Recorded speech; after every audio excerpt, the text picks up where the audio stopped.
eastern Kentucky, we have fortunate to have massive amount of land, vast amount of land, large landowners, and lots of wildlife. We have the opportunity to bring some wildlife species back to Kentucky that haven't existed here in over 150 years. The elk restoration in Kentucky started in 1997 when the first 7 elk from Kansas were released. Over the next 5 years, Kentucky released over 1,500 elk. We paid for the whole project. Glad we did. It's just been an amazing success. After calves hit the ground in the spring of 2008, we're going to have about 7,300 elk on the ground. So we're already the largest elk state east of the Rocky Mountains. We're in the top 10 elk states in the country, and that includes states like Colorado and Wyoming and Utah that have large elk populations. The largest elk herd east of the Mississippi, and they're just doing wonderfully. We're very proud of the effort of the Rocky Mountain Elk Foundation along with the Kentucky Department of Fish and Wildlife and the efforts that they've done to make this a very successful program for the mountains.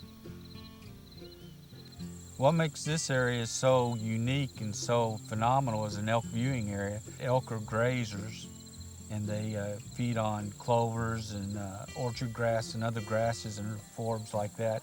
And this area is phenomenal in that when they got through mining, they reclaimed it in an elk-friendly manner. We suspect that we will have a world record elk in eastern Kentucky within the next 5 years. There are no natural predators in the mountains of eastern Kentucky, and the winters aren't as harsh as the western part of this country, so they're growing very rapidly. The largest elk herd east of the Mississippi, and they're just doing wonderfully. Probably 2 or 3 times a year that I'd recommend going to see elk, and each time you go you're going to see different things. If you start in late August and go through late October, it's during the rut. They're very visible during this time. The bulls are bugling, they're fighting, they're sparring, they're chasing cows, they're tending harems. It's probably the most fun time to go see elk because the bulls are screaming. And if you've never heard an elk bugle, you have to hear it, you have to see it. And there's places in East Kentucky where you can get on a ridge top and hear 10 bulls at one time. Well, bugling is the mating call of the elk, and that's how the bulls announce that they're large and fit and ready to mate with cows, and it's how they tell their fitness. And what it sounds like is it starts with a real low guttural sound, and then it'll go up through the scale. It'll go just like, except it'll go on a little farther. And then they'll break down into chuckling. They'll go,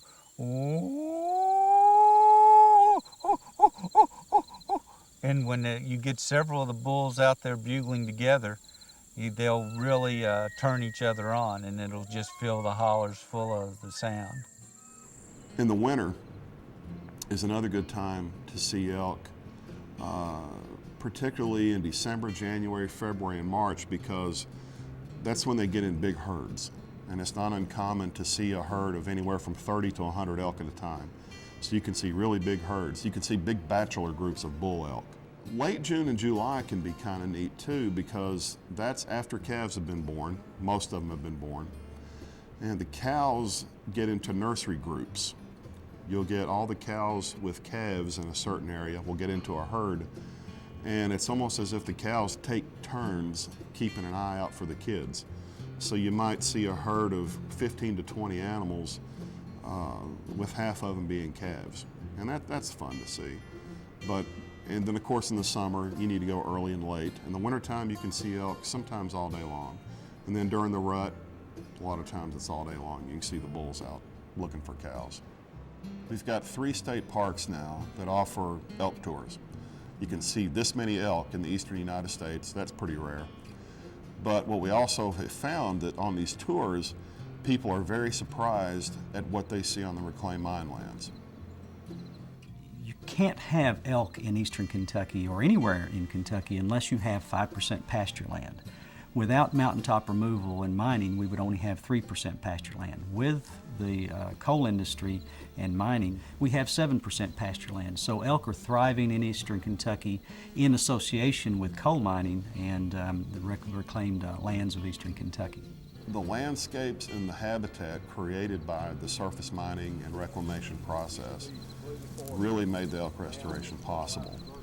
When somebody goes to East Kentucky and they go looking at elk and they go riding up on these mine sites, they need to be aware of the fact that just about everywhere you see a hill or a ridge with grass on it or grassy cover, that's a reclaimed coal mine. Without mountaintop removal, we would have no flat land in eastern Kentucky. Our hospital in Hazard, Kentucky is on a mountaintop removal site. Our airports in many places in the mountains of eastern Kentucky are because of mountaintop removal sites. My home personally is on a mountaintop removal site, and there are a lot of subdivisions that are going into these areas, a lot of shopping centers that are being developed on mountaintop removal sites. All of those aspects are available to us only because of mountaintop removal and the mining industry. So many positives have come from the coal industry that we just don't really think about, that we would not have without coal mining. Certainly we wouldn't have elk, because you have to have the pasture land. And the future holds for us that some of these more remote reclaimed lands can be used for adventure tourism. Adventure tourism is the hot buzzword right now in a lot of this part of the world, which includes ATVs, horseback riding, hiking, wildlife viewing. It includes hunting. But because of the coal mining industry, we have these very large tracts of land that are undeveloped and that are wild. These types of lands can support an adventure tourism industry.